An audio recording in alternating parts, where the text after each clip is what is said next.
Conversations with Nicole. Let's talk about it. Tell me all about it. I'm here. I wanna know what's on your mind. Ooh, the world needs to hear from you, and I'm so glad to have a conversation to reach the nation. And it's all about you. We'll help each other to discover innovative ways to positively change the world. Let's talk about, let's talk about, yeah. Let's talk about conversations with Nicole.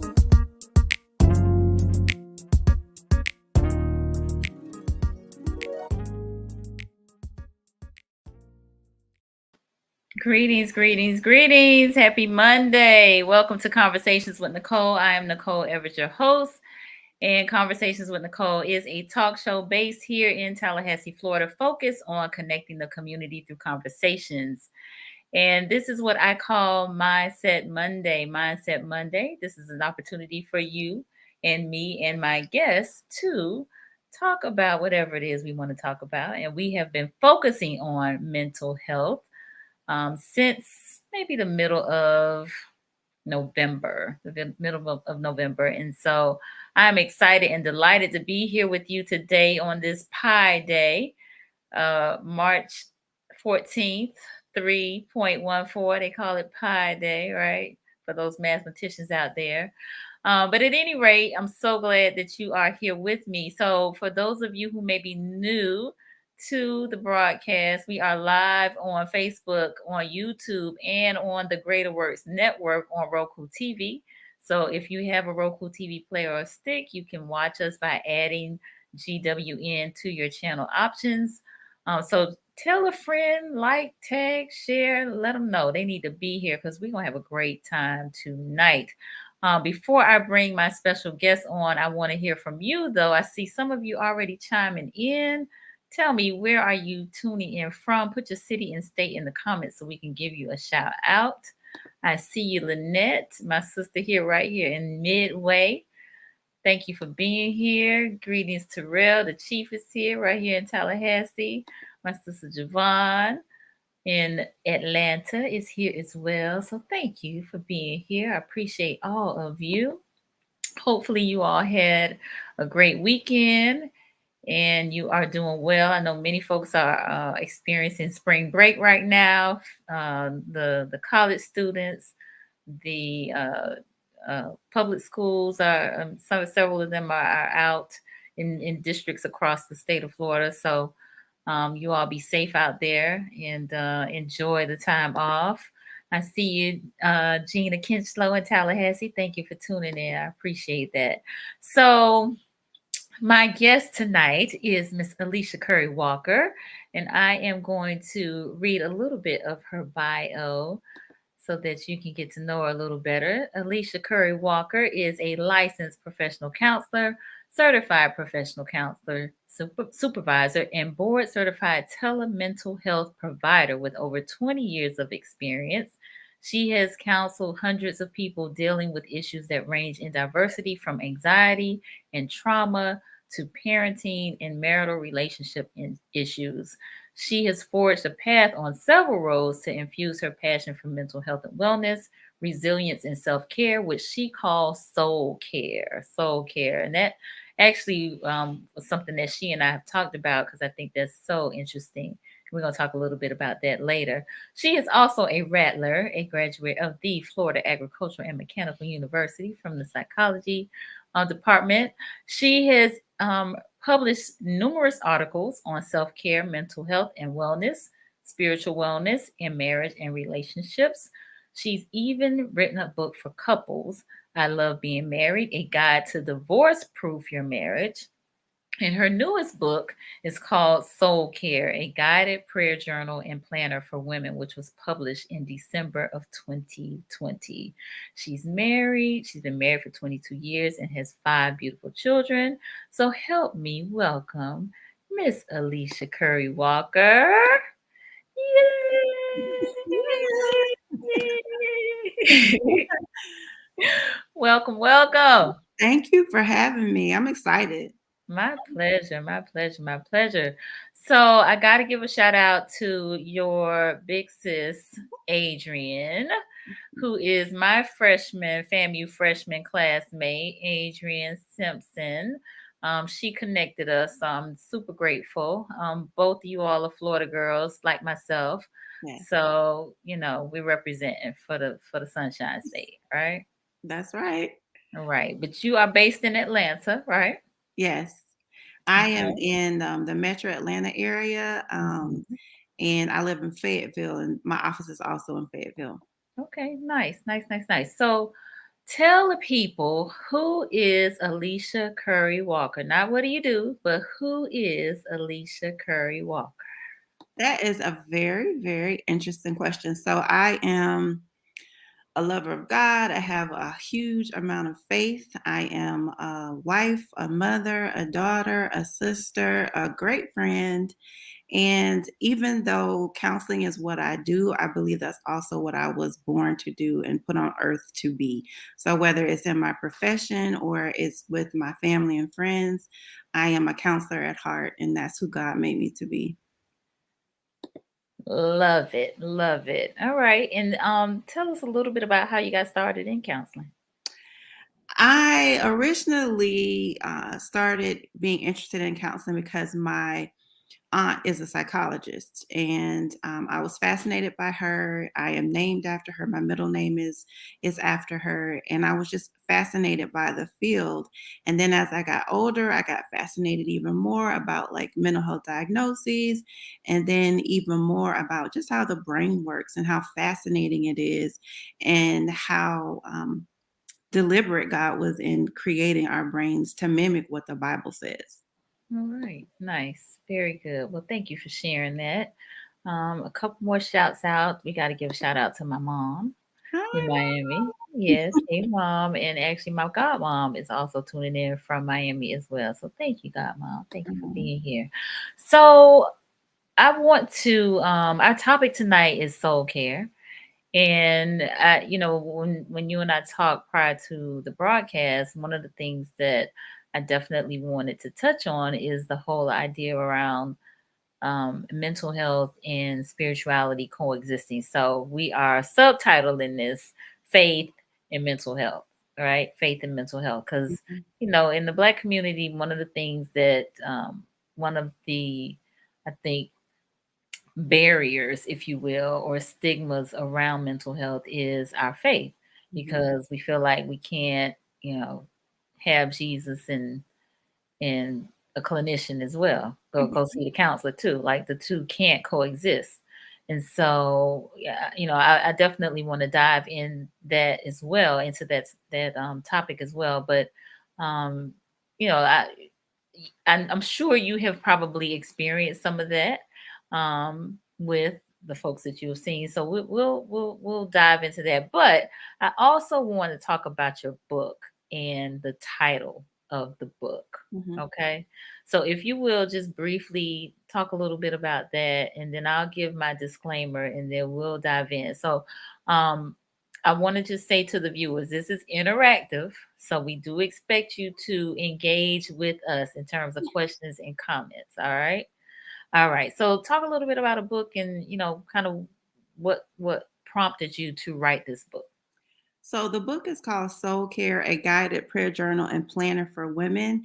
And it really is stemmed from my own personal story of just God showing me that there were certain things that needed to be changed, that I needed to grow, that I needed to make better about myself in order to live the life that I really felt like He was calling me to have. So many of us have a desire to have a life look a certain way, and we believe God has said we should do certain things, but then that's as far as it goes. We don't actually put in the work, or we get lost in the sauce of all of the things that we might feel needs to be changed. So I created this book in such a way that I walk you through the steps to kind of chip away or prune those areas, to find out which areas need the most attention first, dealing with those areas, and then allowing those areas to be shaped into pruned into the woman that you believe God has called you to be. And the beginning of all of that really is having a conversation with God, like having a conversation with Nicole, having a conversation with God about what it is He really sees for you, and the two of you partnering together to make that happen. So, as just as this live is interactive, this book is interactive, and it takes quite a bit of work. And at the very end of it, which is what makes it different than a lot of other journals, is a planner. As a therapist, I believe we can talk all day, we can do all these great activities in the session, but when it's over, what are you going to do about it? And oftentimes we put our own agenda and our own ideas on the back burner unless it's in our calendar. So there's a planner in the back of the book so that you can put the changes that you want to make in the planner. So you can actually put feet to your faith, and you can put action and works to your faith. I like that. Feet to your faith, right? Because we know that faith without works is dead, right? Is dead. Okay. Very good. Very good. Now, before we kind of jump in a little deeper, I got to read my disclaimer, which states that all topics, past, present, and future, on Conversations with Nicole are for information purposes only. They are not to be used as diagnosis for treatment or any answer to any personal issues related to the topic being discussed before, during, or after the program. All right. All right, very good. So we actually have our first question, which is Okay. from Miss Gina. She wants to know, your book sounds so interesting. I love that it's a journal and a planner. Is it available on Amazon? Yes, ma'am, it is. And you can get it in 2 days if you have Prime. So, Alicia, where can folks purchase the book? You can either go directly to Amazon or you can go to soulcarebooks.com and it will link you to Okay, good Amazon. deal. So we'll give more information at the end of the broadcast, but I did want you to, talk a little bit about it in advance. So let's Thank you. let's dive in. Let's talk about soul care. Soul care. I've heard of self-care, but not soul care until I met you. So talk about the difference between self-care and soul care. So for me, the difference is, and I might be a little biased as a therapist, that I think that the term self care has gotten really, really watered down.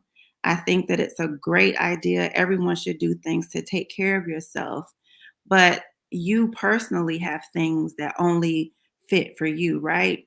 And so, soul care to me, soul, the definition of soul is your mind, will, and emotions. Will meaning behaviors. So things that take care of your mind, things that take care of your behaviors, and things that take care of your emotions. But understanding which of those things you need to do at what point and at what time, so that you are actually taking care of the whole package of the soul and not just the surface. So I love massages just like the next person. I would, if I could go every day, I would. But sometimes getting a massage for me is not the answer. Sometimes the answer for me is just getting some sunlight because my body is lacking vitamin D. And it really is getting to know you on a deeper level so that you can understand what you need in that moment and not just cherry picking what somebody said is self-care. Love it. Love it. Love it. All right. So mind, will, and emotions. Mind, will, and emotions, and will being behaviors, right? Mhm. Yes. So we're talking about that cognitive triangle. Yes. Okay. Okay. Yeah. All right. Good stuff. Good stuff. So when we talk about our that cognitive triangle, because it's what first thoughts, emotions, and then Mhm. actions or behaviors, Mhm. right? Yes. And it's a lot going on, right? And I think a lot of times we kind of merge, especially the thoughts and the mind.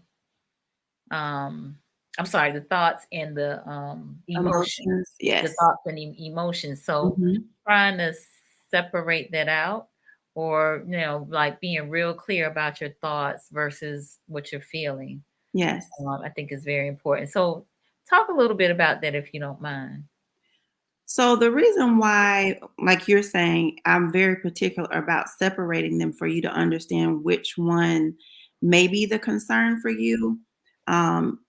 is so that you can pinpoint which actions or which things that you're doing that are impacted by, let's say, your thoughts. So, for example, if I want to, like, come on here, if I'm coming on here as a mental health expert, somebody as a therapist, but at the same time, let's say I have my own fears about speaking in front of people, my thoughts could be saying to me, "You're not good enough. You can't talk to these people. You haven't worked in the field long enough," although I've worked in the field for 20 something years. If I tried to, let's say, attack that issue at the point of my feeling, I wouldn't be addressing the real root of it. The root of it would be how I'm talking to myself. Life and death is in the power of the tongue. Mhm. So taking the death out of what I'm saying and then speaking life to myself, so that I'm addressing the thought pattern, which will then impact my emotion, which will then impact my behavior, the way that I show up for this conversation that we're having today. Okay. No, that's good. That's real good. Now, I know, um, for instance, the we struggle with our will, right? In terms of our what we actually do. We might have some thoughts, but not necessarily act them out. Mhm. And so talk around our will and how to maybe bring that under control, because sometimes we do act it out and Yeah. sometimes it doesn't work in our favor. And that is natural. I'm going to say Mhm. it again. That is natural. Everybody does it. Don't feel guilty about it. Most of what we do on this day is created from years of what we did before, Mhm. of how we thought, of how we felt before. It's a combination, it's like a package that creates our identity. And there's a way to change that, but you have to be very deliberate and intentional to be aware that if I do this specific behavior, it's because I thought this way and I felt this way first. And I have to be intentional about changing the way I thought and the way I felt so that the behavior would change. But in the midst of that, what I love about why the brain and the Bible go so well together is you have to believe or you have to have faith that the behavior that you're trying to achieve can happen, right? So if I don't believe that I can get on here and actually share with you what I know without fumbling or being afraid or, stepping all over myself, then I would stop myself from being on this in the first place. So there are many things that we have that we want to change or we want to grow in. And it's not just our thoughts, it's not just our emotions, and it's not just our will or our behaviors, but it's also our belief in the fact that we can accomplish it. If you have all of the things in place, the mind, will, and emotion, but you don't have the belief or the faith that it can happen, the clinical term for that is called cognitive dissonance, meaning there's a gap between what you think is capable of happening and what is happening. If I don't believe these things can change, they won't change. Mhm. What you focus on grows. So if I believe that I won't change, that I've tried this before, it's never going to work, it's not going to work, and I'm not going to be able to do it, then it's not going to change. And I'll give a personal example. I love giving personal stories. I'm transparent. I don't mind. Um, in this year, I used my own book to help me grow and to change. And one of the last things on the list that God and I had a conversation about was my weight. In years past, I hadn't really tried. I really hadn't put forth the effort, but I really didn't believe that it can happen. This year, God and I sat down with each other and really had some heart to hearts and decided on some things that needed to be done. And in order for me to show up the way that He wants me to show up, weight was on the list because I had to be at my optimum health. And so, in order to succeed at losing some weight, I also had to believe that it was possible, right? So, if I changed my mind about it, if I felt differently about it, and I changed my eating habits, but I didn't believe it was possible, I could be putting in all this effort, but the first time the scale didn't line up with what I wanted it to look like, I would be discouraged and I would go back to what I was doing before. Does that make sense? It does make sense. It does make sense. Yeah, thank you for sharing that. You're So welcome. Gina has a question. She said, "I guess for me, the bigger picture is from your perspective as a professional, is youth mental health a national crisis, or am I just seeing unique instances? There seems to be a lack of awareness of their will and behavior." So Gina is a professor at FAMU. Okay. Ooh, Gina, you are at a stage of, young people and young adults where it is a crisis, first of all. And if you want to, add on the pandemic, and then you want to add on all of the racial trauma that we went through in the last couple of years, on top of now economic issues, there is an issue with mental and emotional and behavioral concerns for young people.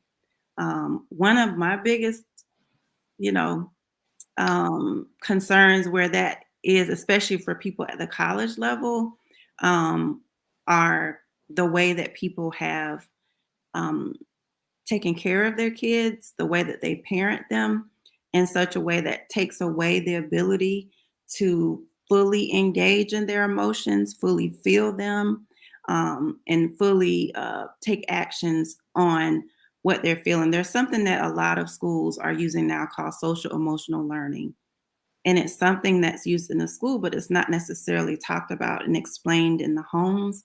But it's a great way for schools to help students better understand their emotions and better manage their emotions. But what I'm finding in the work that I do specifically with teenagers and then college age students is they haven't really learned how to be aware of their emotions, let alone manage them. And it comes out in their behaviors. But at the same time, parents are so quick to shield their kids from getting hurt that a lot of young people don't know how to manage their emotions anymore. Which is very unfortunate. So, we need to help them by providing some tools, some tips, some techniques that they can use to cope and manage better. Mm-hmm. Right. Okay. Now, you talked a little around, our faith and how that kind of coincides with the soul care. Is there, any other example that you would like to give? I know you talked about, you use the book to kind of work through um, the weight issue. And Gina saying, "Thank you. You've hit the nail on the head." You're welcome. Hmm. Yeah, so folks are agreeing. So, any other example that you think would be something that folks could utilize as it relates to that to kind of drive home that the the the whole faith aspect of the mental health. Okay. Well, like I was saying before, I believe that the way that faith and the Bible and mental health are set up, um, they're very interconnected. And when I first put the book out, several women got the book and they told me this was the answer to their prayers. Because I think in a conversation that you and I had before, Nicole, where I was sharing with you, a lot of the women who've come to me, whether it was through the book or the work that I do with them, the counseling, a lot of women get lost in their own life, their own space. They're busy taking care of themselves, their kids, their husbands, their jobs, everybody else, that they lose sight of themselves. And quite honestly, it's hard to become the woman that you want to be, let alone the woman that God wants you to be, if you're not even aware of what that is. And Mhm. so I believe that our relationship with God and the conversations with Him, whether it's through you, praying out loud or praying internally, but I believe in journaling, keeping a prayer journal, whether it's a written journal or even an audio journal, something that you can use to go back to so that you can see your own growth and your own progression as you are working towards becoming the woman that God has called you to be. And for those men that are out there, it's the same thing. We have opportunity to talk to God every day, have conversations with Him, um, and use those conversations to help mold and shape us into the people that we co-create with Him. And a Mhm. way to be able to keep record of it is through a journal. And like I said, if you don't like to write, you can put it on audio notes. I was actually listening to one of my own audio notes a couple of nights ago, and it just reminded me of where I was and how far God has brought me. Um, Mhm. and I especially love looking at um, like messages and notes I wrote like almost 7 years ago when my youngest daughter was going through sickle cell, and it's always amazing to me when I look back on it when she went through her bone marrow transplant, the faith that we displayed during that time and how that blessed other people. Um, but faith and mental health is to me is so important. To me, they go hand in hand because certain things need more than just the work that I can do. It also requires prayer and your own faith and belief that things can and will get better. Okay. Great point. So I'm going to pause right here. And you mentioned journaling, either written journal or audio journal. I'm going to ask the viewers, how many of you or how many of you journal or have journaled? If you just put up a church finger or raise your hand, thumbs up, something like that, let us know. How many of you have journaled or do currently journal? Let us know. I'm curious. I'm curious. I hadn't thought about audio journaling, but I think that's good as well. So you can just record it in your phone, right? Mhm. Mm-hmm. All right. So we got Lynette. She said yes, she does. All right. And she has a question, so I'm gonna pull it up. Okay. She said, I have a huge concern about some houses of worship not being safe places for individuals with neurodiversity, physical disabilities, psychological differences, and other special needs. Folks want to be comfortable and sometimes shun people away from the community of houses of worship. I see exceptions to this more so in predominantly white churches than predominantly black. Mhm. How can we change this? Good Now, question. Lynette, the way that I see it is when God places something in your heart, it's something that He's given to you as maybe a ministry. Mm, And I'm going to use an example of a woman that helped take care of our daughter. Our youngest daughter, like I said, was born with sickle cell, and it was really hard to get people to take care of her because she was sick a lot. And at one point, she had a feeding tube, so people were kind of afraid of her. But this woman took care of her because her son had medical needs and issues as well. Um, and she is a phenomenal woman, and she was looking for exactly what you're talking about, Lynette. Some more support for her son in particular who had special needs. And so God led her to join and to help start a special needs ministry in her church. And mhm. you're right, it's not always prevalent in churches of color. But sometimes we have to go outside of our church to find the example and then bring that back to where we are. There's a book called Made for More, and that book talks a lot about ministry and how churches have certain things set up, and this is how you do this is how you do that. These are the ministries that we have. But if you have an audience that needs that support in your church, speaking to your pastor about starting that ministry, they may have never thought about it because I always say people aren't affected until they're affected. So if your pastor's not affected by it, they're probably not thinking about it. Great point. So, Lynette, I think that there's a ministry that might be birthed within you to get started wherever you worship. So, just something to consider. And can I just add in Lynette, if that's something that you're interested, I wouldn't mind connecting you with this woman I'm speaking with. I know she would love to share her information because that's just the kind of person she is. Okay, good deal. All right. So several folks have said they have either journaled before or they do currently. Some said they audio.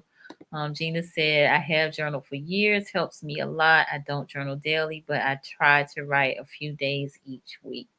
Mhm. Yes. So And that it is. doesn't have to be every day. Mhm. I don't journal every day, but I try to like summarize. And even if, at the end of the day, you took some time to just write a quick note, Mhm. a quick, even if it's just a quick thought of the things that you're grateful for in that day, the things you appreciated about that day, the things that went well in that day. Because a lot of times we beat ourselves up about what we didn't accomplish. We had 100 things on our to do list and we only did five. But what did you get accomplished? What did you do? And what you'll find is by the end of the month, you can collect all of the things you accomplished. And then at the end of a quarter, you can see, oh man, I did all of this. And then by the end of the year, you can celebrate all of what you've done rather than grieving what you thought you didn't accomplish. Big goals happen in the small steps we take every day. I like that. I really do. I have not thought to do something like that in terms of compiling that because we have so much negativity, and Mhm, to be able to see, at the end of the month, at the end of a quarter, at the end of a year, all the things that went well or all the things that we're grateful for. That's mhm. powerful. And it's how our brain is wired. What I said to you before is called what you focus on grows. The clinical term is reticular activating system. Your Hmm. brain notices something and it focuses on that thing, right? Hmm. So if let's say you were excited about this new car, everybody's talking about, wanting to get an electric car. So now you're going to notice all the electric cars on the road. Hmm. That's because what you focus on grows. So if I focus every night on what I'm doing well and the positive about me, then that part of me is going to grow and I'm going to look for those positive things all over the place. Love it. Love it. Love it. So that's all part of that manifesting, right? Mhm. Hmm. So what you focus on, that's what grows. Mhm. That's what grows. Okay, good deal. Um, so I'm still kind of wanting to flesh out the whole faith piece because I think that we talk about faith as if, again, the mental health aspect it doesn't exist, or Mhm. like you know, as long as I pray, and not to downplay prayer and the importance of it, but as long as I pray, it'll be okay. Mhm. And so I would love to hear, especially since you are I'm gonna call you a Christian counselor. Um, how do you help to eliminate the stigma around it?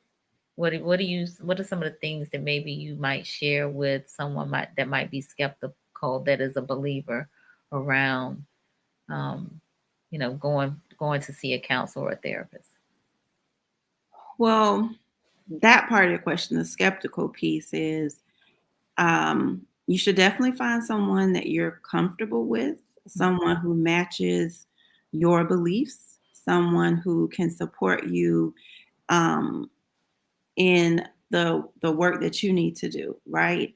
Um, but to me, when you combine faith, like the overall concept of I'm a Christian and this is my faith with mental health, to me, it's no different than discipleship, right?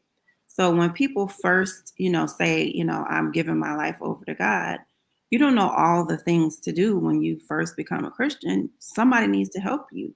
You have to learn for yourself. You have to come under somebody else. You have to get the tools you need to become a better Christian, right?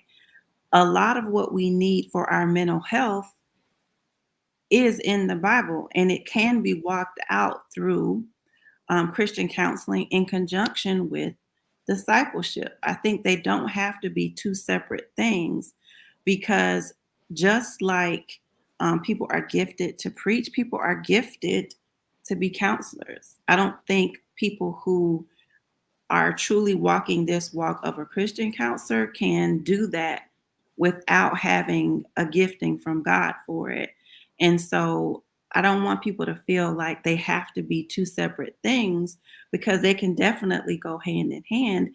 And if you get somebody who really understands how the two kind of go together, they can recognize that the counseling that I'm helping you with, although it may be for your mental health, is also a form of discipleship, helping you better understand your walk and understanding like the Bible verses you read, the scriptures you read, and the sermons you might hear, how they mean different things at different stages of your life. So just a couple of weeks ago, I was telling my husband that one of my favorite songs since I was a kid, I grew up in AME church, so it shouldn't surprise you when I say the name of the song, I Surrender All. We used to sing that all the time, Mhm. but especially before communion. And it Mhm. really wasn't until this last year that I Surrender All changed completely the meaning for me. Like as a kid, I surrender all. Like I surrender, like, talking about people. I surrender, being flipped to my mom and daddy, whatever. But I surrender all now means everything about me, the way I think, Mhm. the way I treat other people, the way I treat my husband, the way I parent my kids, the way that I carry myself in public, the way that I give to other people when God tells me to. Like I surrender all of who I am, and it's totally different. So being able to understand that and combine it with Christian counseling is important, because to me, the two go together and it's a form of discipleship. That was a deep answer. I'm sorry. No, that was great. That was great. I appreciate you fleshing that out. So yes, other folks are agreeing as well. So I appreciate that. Now, one of I follow you on Instagram, and so you did a video not long ago about how you really kind of went in deep within yourself, because you weren't satisfied with who you were, Mhm, and that while it may have appeared to folks that you had the perfect life, and even maybe to yourself, mhm, you're married, you have your children, you have your career, but there was something within that just you weren't comfortable with. It just wasn't sitting right with you, and so you went to God, you prayed, you meditated, and was trying to find out, like, what is it? What's going on with me? And mhm, and there were several things that maybe you weren't satisfied with, and then your thought was, as you explained in the video, like, how do I even begin to start? So talk a little bit around, that experience and how you got started with that. whew. So I know I'm having you tell all your business. I tell it, I mean, that's how I start my book, because the reality is, whenever God prompts me to do something, it's out of my own journey. So several years ago, I can't remember, maybe 3 or 4 years ago. Um, thank you. Um, I was in a mastermind business group, and I felt like I was running in circles. Like I thought I was doing well. I thought I knew what I was doing, but like looking at all these other people, I was like, maybe I don't know exactly what I'm doing. Maybe I'm not sure of all the things they're talking about. And then one day in church, God had this minister who I didn't know that well, who was leaving, basically confront me and tell me, God told me to tell you it's time for you to stand up and stop hiding, because I Mm, really was hiding. I think I shared with you when we were speaking before, my husband and I used to do premarital counseling. We were out there, we were the marriage coaches. Like you can Google it, all of that. And we wrote a book called I Love Being Married, A Guide to Divorce Proof Your Marriage. We were even on like a TV show back in the day, like doing a lot of things. But then my daughter got sick. Well, she was born with sickle cell. And by the time she was the age of 2, we were in and out of the hospital 12 times. mm, Um, by the end of 2, we decided to get a bone marrow transplant. And when she turned 4, we got the transplant done. It was a year's journey. And I didn't realize until after the fact that I was traumatized by that. And so Mm, I kind of just what I like to call circle the wagons and really focused in on my family. But in all of that, I got lost. I lost myself. I lost who I thought I was, what I wanted, because I was so focused on making sure that my daughter was okay, that my family was good, that my girls were good. And I didn't do as much to take care of myself. And so that's where that weight issue came in too. Like you look up one day and you look in the mirror and you're like, who's that lady? Like, mm, I don't know who that lady is. Like, I don't that lady is not me. Like, is that what you see when you look at me? So God confronted me, and that's really where the book came from. It was me and God, like I call it going in the hole, like going in the hole and figuring this thing out. So this journal, this book comes from some of my personal conversations with God and us figuring it out. And in the book, I created what's called a soul care inventory of like 15 different categories that make up our life because it can feel overwhelming to try to look at all of what you feel like God is saying needs to be more like Him. But there's only a few things you can do at once. And there's really only one major thing that you can focus on at a time. So I focused on specific things at specific times. So by the end of 2021, I had focused on everything that God and I decided needed to grow and needed to change. And I did exactly what I told you earlier is I would keep a calendar of the goals that we set. I kept a calendar of my progress, my wins is what I call them, as well as my missed opportunities so that they can be added back on for the next month. And every quarter, I would rate again on my soul care inventory. So in the 15 categories, I ask you to rate yourself on a scale of 1 to 10, 1 being the lowest, 10 being the highest of where I saw myself. So it was mental health, emotional health, spiritual health, financial health, partner romance, like 15 different categories. And so some of them were lower than others, but then I prayed about which one you want me to start with. And one of the ones he wanted to start with was my health and my weight. But I kept putting it off until that was really the last one I hadn't conquered. And in December, we did that. And in 2022, the year has already like burst out the seams because I was obedient. I did what God told me to do. love that. Love it. Love it. Love I it. believe in practicality. Like the Bible is a tool and, it's a lot of these and thous, but there are also different versions. But you have to be practical with it. Like, what is it that you're telling me to do? And do it practically. Indeed. Yeah. No, I think you said a lot there. I think one of the things that kind of resonated with me is the whole kind of losing yourself, right? Mhm. In your job, in your family responsibilities, in community work, and like, so how do you regain yourself back, right? Yeah, How do you do that? How do yeah, you reclaim who you are? I think sometimes we don't even know who we are, yeah. right? No, because a lot of us really, I'm getting chills now. A lot of us really haven't taken the time to just dream with God and be like, who is it that you say that I am? Like, Mhm, you knew me before I was born. Who did you want me to be? mhm. What did you want me to do? Like, what contribution did you want me to give to this world? And it doesn't have to be like some way out there thing. It can be, I wanted you to be the best role model and steward of your children. That's a whole different story. We can do that another time. Amen. All right.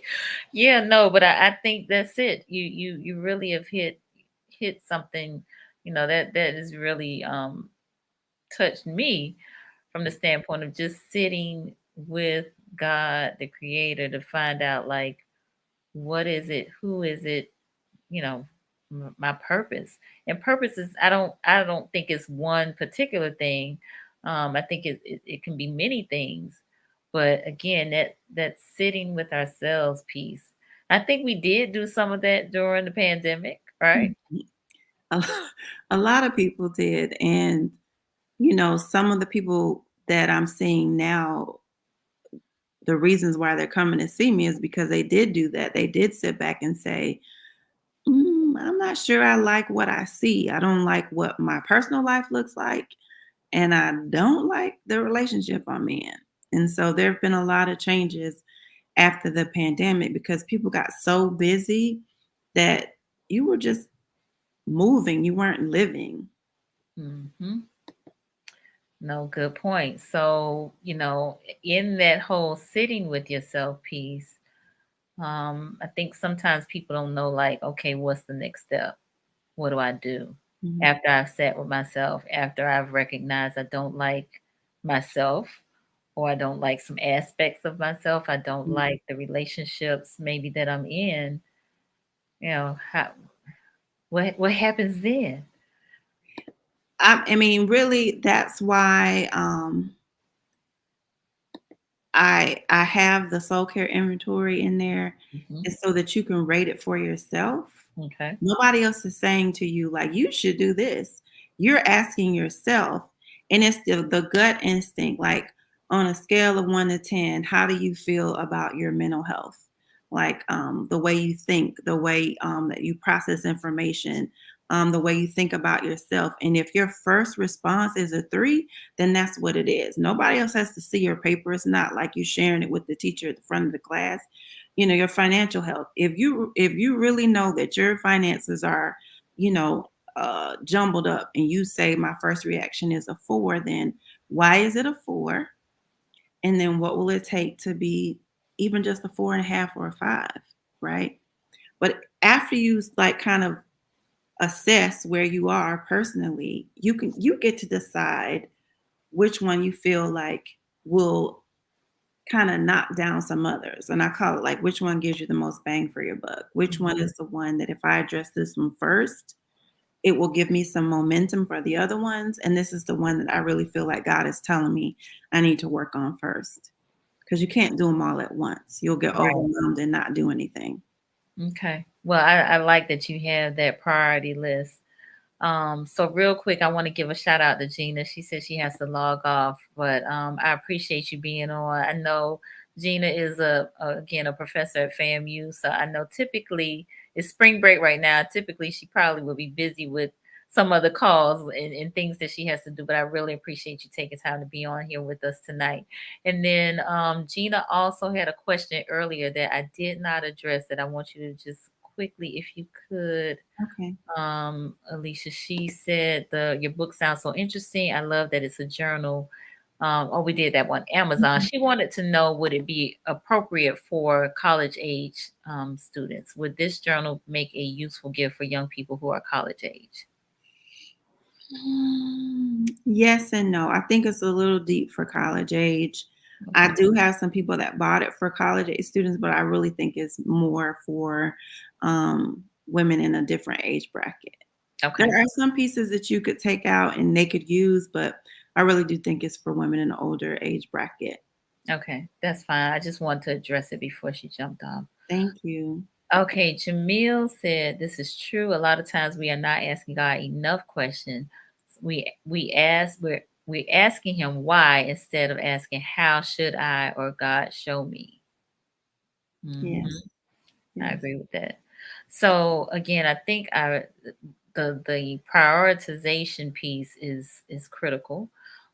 This definitely requires some self-assessment, reflection, and honesty. We need to be Honesty. honest with ourselves as Yeah. we, do this evaluation, Yes. and then look at how we are rating it and determine what needs to be focused on first or Hmm. second or prioritize it, right? Hmm. Hmm. And if you're doing what I said about the monthly and then the quarterly, you can see your progress. And then you can decide, okay, this next quarter, I'm going to focus on the next 2 big things. So Mhm. by the end of your year, you've actually made progress on the things that you've been talking about for the last 1, 2, 3, 5, 10 years. Mm. Yeah, I like the methodicalness of that, in Mhm. terms of you can see you reaching those goals. Like writing it down, that whole write the vision, make it plain. But Yes. even if you didn't make it this first quarter, then put it on for the next quarter, Yes. right? Until Yes. you get it. Yes. Yeah, I love that. I love that. So, wow, this is good. This is good. Now, as we kind of talk around this um, faith and mental health piece, and that they both can exist together. Is there anything else that you think we should be mindful of as we, move along this journey of those two existing in harmony? Anything else that we should be mindful of, or that you want to share as it relates to that? I think something that I share all the time is that true mental health, true self care, soul care, true taking care of yourself is not black and white. It's not a either or, it's not a if then, it's on a continuum. So, all of these things we talked about tonight, from journaling to prayer to Bible study to going to a therapist to physical exercise to eating right to, having better communication with the people in your life, all of these things help take care of your mental, emotional, and spiritual health. And it's on a continuum. So don't think like either I'm doing these things or I'm not. Either I am going to just pray about it or I'm going to see a therapist. They can all go together and they're on a continuum. And certain things that you need in this season, you don't need in the next season. Just like, let's say, for example, someone is diagnosed with diabetes. It's a medical issue, but you go see your doctor for checkups to make sure you're doing what you need to do, and you see them like regularly. But at home, you eat certain foods, you take certain medications, you avoid certain things. That's your on the continuum of good physical health. So, what is it that you personally can do for your continuum of good mental health, emotional, and spiritual health? And then, if you decide to add in a therapist, that's just one piece of the pie.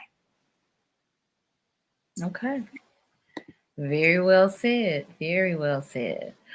So you have shared a lot of nuggets tonight. You really have. I think some of the things that we have heard before. So it's always great to have these reminders around, journaling and diet and exercise and or physical activity, um, but also prayer and meditation and the scriptures and things of that nature, and books like yours that help you kind of prioritize your wellness, your total wellness to-do list is what Mhm. I'll call it. So I'm a circle back with the book and again have you talk about like how folks can get a copy of the book and who the book is for and what you hope people will get from the book. Mm.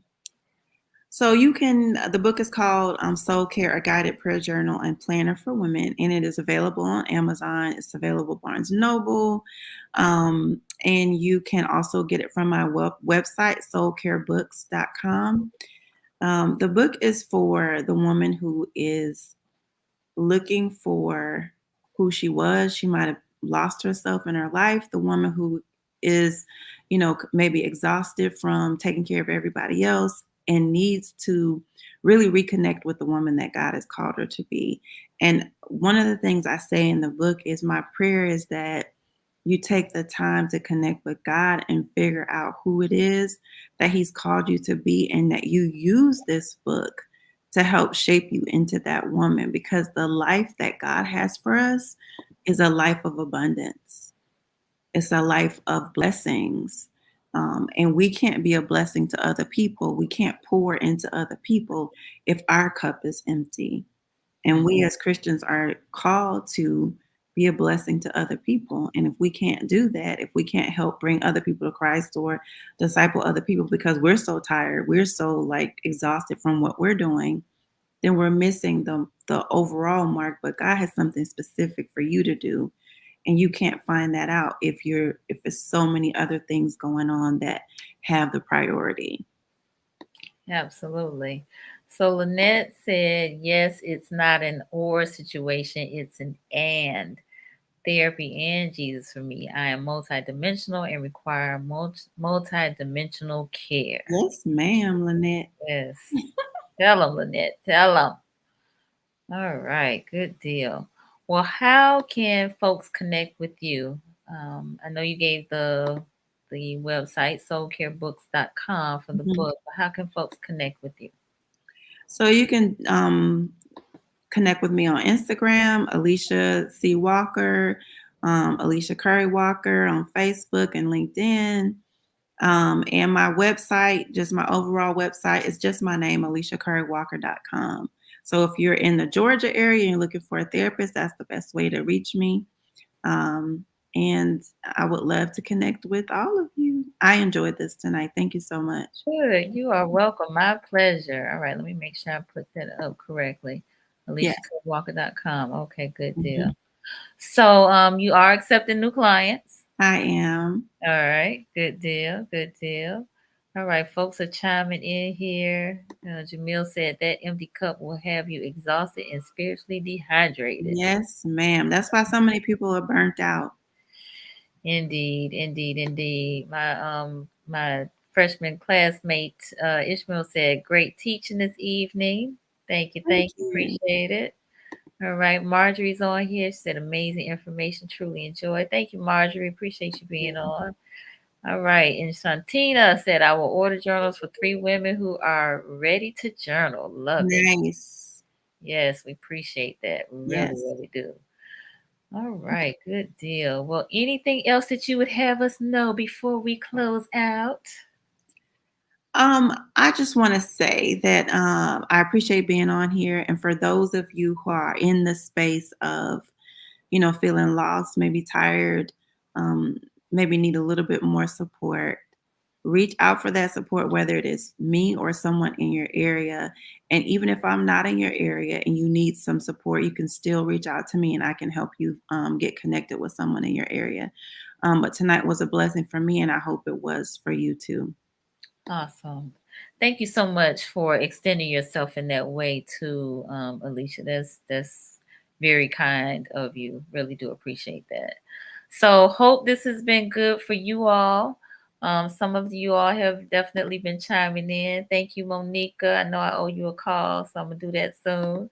Jamil, I enjoyed the conversation tonight. As always, I will order a couple of books for clients. So Jamil is a Thank clinician here you. in Tallahassee. Okay. Yeah, and she also has a book of Affirming I Am, which is a word search book, but she has some powerful words in there. Okay. She does morning affirmations on the Hallelujah Morning Show here in Tallahassee. Okay. Yeah, so my mom says she wants a journal. I Okay. think Mother's Day, that might be the gift right there. All right, great discussion. Good deal. Everybody's chiming in. Thank you all. Thank you all. Let's keep the conversation going. Please, please, please. Let's do that. Tag folks. Let them know they can check out the replay. And we want to get folks their soul. We want them to take care of their soul, right? With soul Yes. care. Yes. Yes. Soul care. So I want faith and mental everybody to health. live an abundant life. Oh, Lynette gave you a compliment on your coils Thank being you. gorgeous. Thank Yes, you. yes, yes. All right, good deal. Appreciate it, appreciate it. Thank you, TC Lee, for being on here. I love it. I love it. I love it. So thank you all for joining us. Of course, I have to encourage you to subscribe to the Conversations with Nicole YouTube channel if you have not done so. This video will be housed there, so you can share this link with folks. They can check out the replay. Please like and comment. That helps us out tremendously. And also, if you have a Roku TV, add Greater Works Network. We also have the Greater Works Network app for Android and Apple, so you can access us there. This video will be housed there as well, so you can check it out at your leisure in the future. Thank you again, Alicia. And hopefully, we will see you all on Wednesday. We'll be talking about suicide, my monthly discussion on suicide. So, can't talk about it enough. We got to definitely get the word out about that to help save some lives. So, you all have a good rest of the evening, and we will see y'all next time. Thank you. Bye.